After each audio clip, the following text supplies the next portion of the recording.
በኔትወርክ ማርኬቲንግ ኢንዱስትሪ በጣም ቶፕ አርነርስ የሚባሉ 7 ፊገር አርነር ኔትወርክ ማርኬተሮች በምርት ፍቅር የወደቁ ናቸው። ውብ ህይወት መኖር ይገባሻል። ውብ ህይወት መኖር ይገባሃል። በዓላማ በተስፋና ህይወትን ወዶ መኖር ይገባሻል፣ ይገባሃል። ጤና ይስጥልን። ሲሳይ ምህረት ነኝ።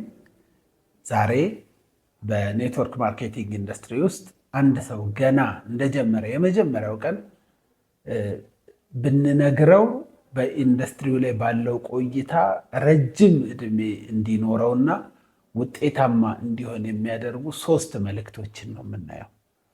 እንግዲህ ማንኛውም ሰው አዲስ ውሳኔ ሲወስን እንኳን ደህና መጣ ወይም ደግሞ ውሳኔ ትክክል ነው ብሎ መንገር አስፈላጊ ነው። ያው እሱን ሁላችንም እናደርጋለን። ነገር ግን በውሳኔ ኮርተንብሃል ጥሩ ነው ከሚለው በዘለለ ወሳኝ የሆኑ በቁም ነገር እንዲያዳምጣቸው የሚደረጉ 3 ነገሮች ናቸው። አንደኛውና የመጀመሪያው የገዛውን ምርትና አገልግሎት አሁኑኑ መጠቀም እንዲጀምር መምከር ነው። ምክንያቱም ሰዎች የሚሸጡት ሰዎች የሚያስተዋወቁት ያመኑበትን ነው። ስለዚህ ያላመኑበትን የማያውቁትን ነገር ሊናገሩ ይችላሉ፣ በድፍረትም ሊያደርጉት ይችላሉ። ግን እምነታቸውን በደንብ ከፍ አድርገው ስራው ውጤታማ እንዲሆን ከተፈለገ ምርትና አገልግሎቱን አሁኑኑ ጀምር ብሎ እንዴት መጠቀም እንዳለበት ጋይዳንስ ሰጥቶ ይሄ አንድ ሰው እንደተመዘገበ በፍጥነት በዕለቱ በስልክም ይሁን በኮል ኮንፈረንስም ልናደርገው እንችላለን፣ በኦንላይን ቻት ልናደርገው እንችላለን፣ ቪዲዮ ኮልም ሊሆን ይችላል፣ በአካልም ሊሆን ይችላል። ሊነገረው የሚገባ ምርትና አገልግሎቱን አሁኑኑ ጀምር።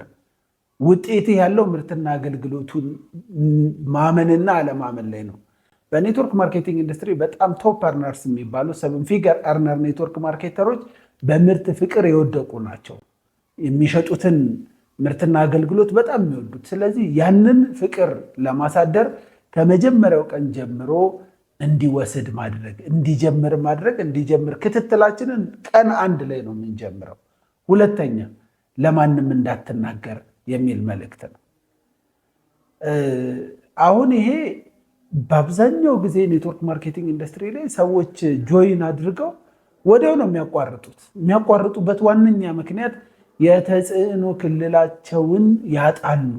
የሚያጡበትም ዋነኛው ምክንያት ጥበቃ ስለማይደረግላቸው ነው። ይቺ ቃል ጠባቂ ቃል ናት፣ ነገር ግን ማብራሪያ ያስፈልጋታል። ለማንም እንዳትናገር ብትሉት ለሁሉም ነው የሚናገረው። ሰው በጎ ነው፣ ቀና ነው፣ መልካም ነው ብሎ ያሰበውን ነገር በራሱ መንገድ ማውራቱ ስለማይቀር ማለት ነው። ነገር ግን ለማንም እንዳትናገር ካልነው በኋላ እውነት ነው፣ ስራው ለሌሎች መናገር ነው፣ ማስተዋወቅ ነው። ነገር ግን ዛሬ ባለህበት ደረጃ፣ ዛሬ ባለህበት እውቀት አጠገብ ላሉ ሰዎች ለማብራራት ብትሞክር ጥያቄ ጠይቋል፣ እሱን መመለስ አችልም። አንተም ዲስክሬጅ ልትሆን ትችላለህ። ደግሞ መስራት የሚችሉ አቅም ያላቸው ሰዎችን እንዳታጣ አትንገራቸው። እንዴት መናገር እንዳለብህ እኔ ስልጠና እሰጥሃለሁ። የመጀመሪያዎቹን ገለጻ እኔ ነኝ የምሰጥልህ ወይም ልምድ ያለው ሰው ነው የሚሰጥልህ ብለን ፕሮቴክት ማድረግ መቻል አለብን። አትናገር የሚለው ሰውየው መቀበል አለበት ማለት ነው እንጂ አትናገር ለምን የሚለው ካልተመለሰለት መናገሩ አይቀርም ማለት ነው። ስለዚህ እኔ ነኝ ገለጻ የምሰጥልህ፣ እኔ ነኝ ሰዎችን ኮንታክት የማደርግልህ፣ የሚጠይቁትን ጥያቄ የምመልሰው እኔ ነኝ።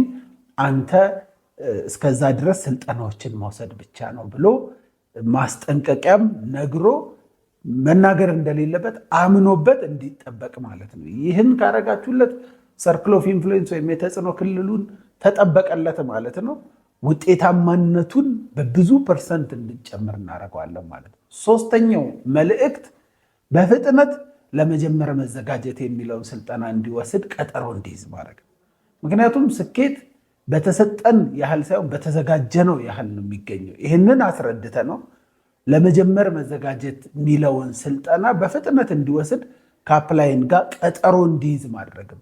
እኒህን 3 ነገሮች አንድ ሰው በተመዘገበ በመጀመሪያ ቀን ነግረን ከጠበቅ ነው በጣም ብዙ ረጅም ዕድሜ መሄድ ይችላል ማለት ነው። የኔትወርኪንግ ኬሪየሩን አስተካክለን ጥሩ ካልሆኑ ለውድቀት ከሚዳርጉ ስሜትን ከሚጎዱ ነገሮች ጠብቀ ነው ለኢንዱስትሪው ግብአት የሆኑ ነገሮችን ሰተን ከጀመርን ትልቅ ውጤት ማምጣት እንችላለን ማለት ነው።